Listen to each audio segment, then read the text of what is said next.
trout just hit that and again got him. Oh yeah, baby. Oh, he got off.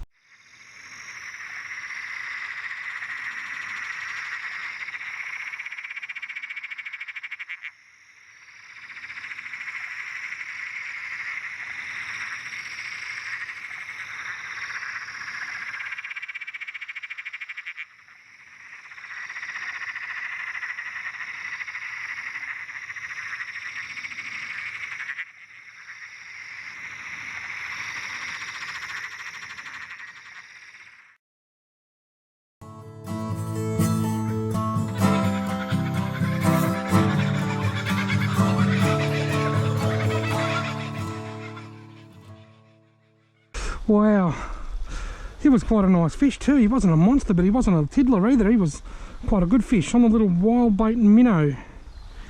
I've chosen this one with the red spots on it because it's nice and shiny. It's got a lot of silver and gold on it, and with the water being so dark, I just thought that those bright colours might just contrast in this darker water. Got him! Little one. There we go. Little rainbow. Oh, he got off as well. He got off too. Righto, folks. I'm on a hat trick of lost fish. Can I lose 3 trout in 3 casts? That is the question. I'm on a fish loss hat trick.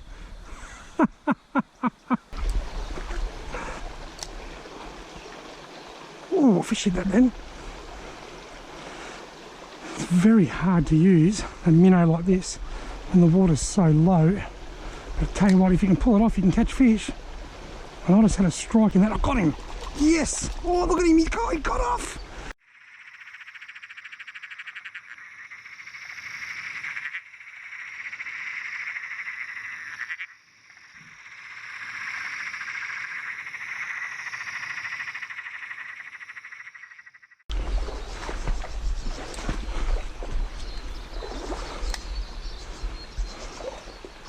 Oh, look, it's a look. I've got a tangled lure and there's a fishing in it.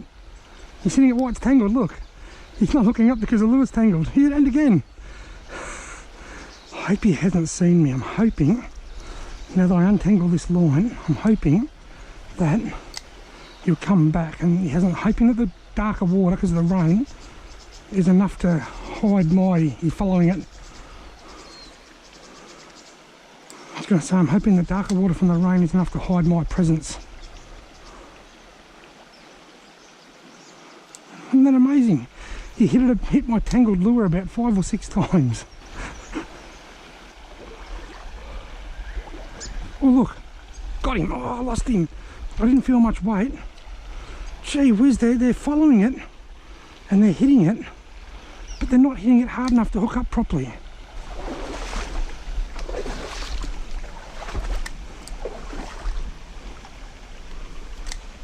Could be a trout sitting under that fern there somewhere. Ooh. Ooh. Quite a nice one to swipe my lure.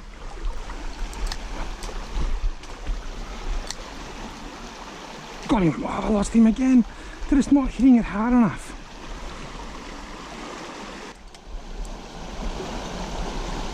Got to be one in there.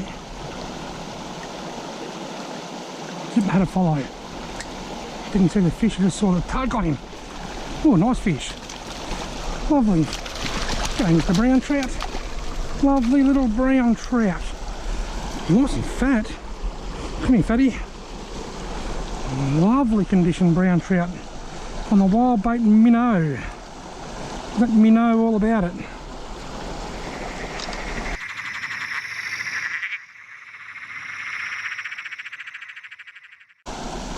Almost out.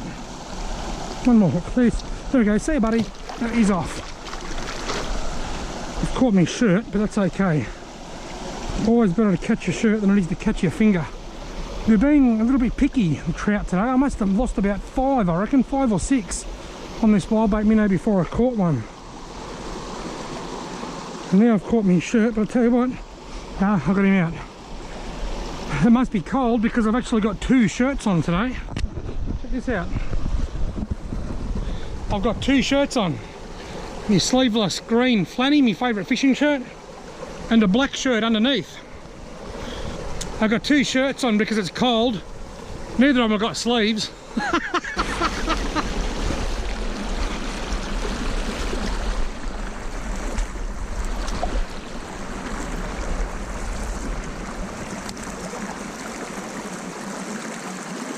Got him.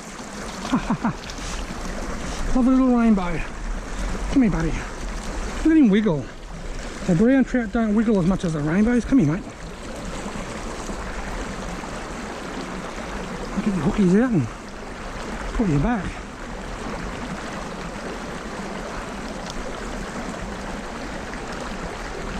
Oh, mate, got 2 more to go. Oh, mate, 1 more to go. Sorry.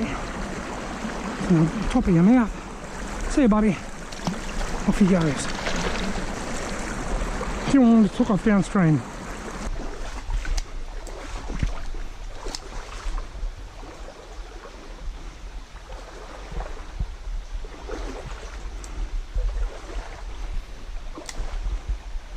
Nice little pool. Oh, and the fish thought so too. Look at that. A tiny, weeny little rainbow trout. Is it, or is it a brown? It's a tiny, weeny little something.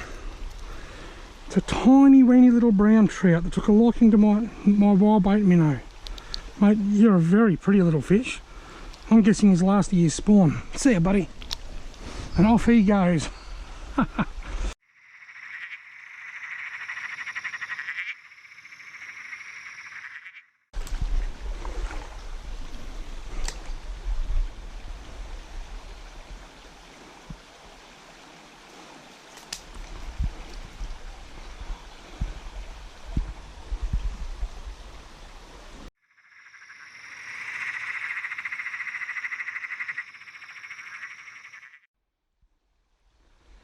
Rightio folks, that's it for me for this session. I've had fun. I've caught a nice brown, a nice little rainbow, and then a tiny little brown. I've caught this tree here and I yanked it back. The lure came flying back full bore into the rocks. And look, I broke the bib. I broke the bib. I broke the bib on my Wildbait minnow. But I wanted to show you that. Not to prove that I'm only human, because I do stupid stuff all the time like that, just like everybody else. But the reason I wanted to show you that was because there seems to be a growing culture within the fishing industry where when something breaks or something malfunctions, it is the lure maker's fault, or the distributor's fault, or the tackle shop's fault. In this case, it was purely my fault. It wouldn't have mattered what minnow I was using there, whether it's a Wildbait, a Rapala, a Pontoon 21, it doesn't matter what, anything, it wouldn't have mattered what it was. That came flying back with full speed and hit one of those really hard rocks, and it broke the bib. I've done it with great big Murray cod lures where I've cast it full bore into trees. Eventually you break tackle, you lose lures, you break bibs, you break stuff. That's just what happens. I remember one day there I had a bit of slime on my lure, so I went whack onto the water as hard as I could, and the lure broke in half down the middle. These things happen. It's a part of fishing, and it happens the most likely with fishing rods. Graphite rods are designed to bend along the duration of the rod. So if you've got a fish, the whole rod can take it. But a lot of people will grab them and bend the top to see if they bend, and they'll snap it. Or people can hook the lure up on their rod like I am here now, but I've got enough line out. If they haven't got enough line, they'll pull it right down so that the tip bends right over, then the tip will break, and guess what they do? They go back to the tackle shop and they say, I was just on a snag and I was giving it a little bit of a pull. When they weren't, they bent it incorrectly. At some point in time, a lot of us anglers need to take full ownership and full responsibility for our mistakes. I made a mistake then by pulling that lure across, smashing into the rocks and breaking the bib. My mistake. I broke a GL Loomis once. I closed the back door of the car on it. My mistake. Never in my life have I tried to pin one of my mistakes onto a fishing tackle company, and as unfortunately, because so many people do that, a lot of fishing tackle companies are reluctant to believe the genuine people that have genuinely had issues with their tackle. So folks, the moral of the story is shit happens. If you have an accident, if you break your rod on the door of the car, or you stand on it, or you flick it out of a tree and into a rock, or you cast it full bore into a rock and it breaks, take responsibility and say, whoops, I stuffed up. Because that's what happens. It's a part of fishing and it's a part of life. Now that I've got that rant over with, It's getting bloody dark and it's not even dark yet. That makes sense. It's getting dark and it's not even night time. I think it's time for me to go home because I'm about to get a wet bum. Already got a wet bum. I'm about to get an even wetter bum because I think it's about to bucket down. Thanks very much for watching. It was a great fun little session. Only a sort of short blah blah blah blah. Thanks very much for watching. It was only a... Alright folks, I'm about to...